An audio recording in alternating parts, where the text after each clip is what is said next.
যেতে চাই তার কারণ আমাকে গিয়ে তারাবি পড়তে হবে। আমি অনেক দূর যাব, আমি মিরপুর যাব।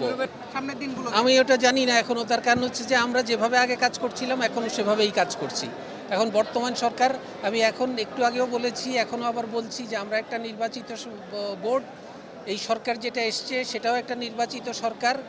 প্রত্যেকটা নির্বাচিত সরকার তাদের কিছু টার্মস অ্যান্ড কন্ডিশনস থাকে, কিছু নর্মস থাকে, সেই নর্মস অনুযায়ী চলে। আমরা একটা বোর্ড, আমরা আমাদের নর্মস অনুযায়ী চলবো এবং সেই সরকার বিবেচনা করবে কিভাবে কি চলতে হবে।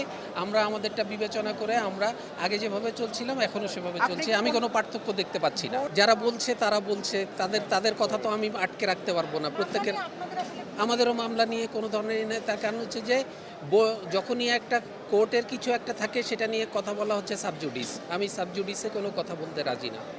আমার মনে হয় তার কারণ হচ্ছে মানে সরকারে থাকার আগে এবং সরকারে থাকার পরের কথার ভিন্নতা থাকে।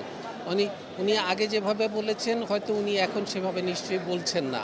আমি জানি না উনি কিভাবে বলবেন না বলবেন, তবে এই বিষয়ে আমার আসলে ব্যক্তিগত কোনো মতামত নেই। তার কারণ হচ্ছে রেসপন্সিবল জায়গা থেকে রেসপন্সিবল অনুযায়ী রেসপন্সিবিলিটি নিয়ে কথা বলাটা প্রয়োজন, সেটা বলতে পারলে ভালো। এটা আমি যেহেতু ওইখানে ছিলাম না, আমি বলতে পারবো না। পাবলিক টিভিতে আমি বলতে পারবো না। এটা হচ্ছে তার ব্যক্তিগত মতামত, সে কীভাবে বলেছে না বলছে সেটা আমি দেখিনি, আমি বলতেও পারবো না।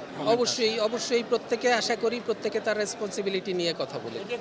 আমি এখন পর্যন্ত এই বিষয়ে আমার কোনো মতামত নেই। তার কারণ হচ্ছে যে ব্যক্তিগতভাবে যে বলেছে সে হয়তো তার মতো করে বলেছে, আমার কাছে এই ধরনের কোনো কথা আসেনি এবং আমি সত্যিকার অর্থে আমি মনে করি না আমি এখনও একটা বোর্ডে, সাধারণ একটা ক্রিকেট বোর্ডে একটা ফাইন্যান্সের চালানো আর একটা দেশের অর্থনীতি চালানো দুটো ভিন্ন জিনিস।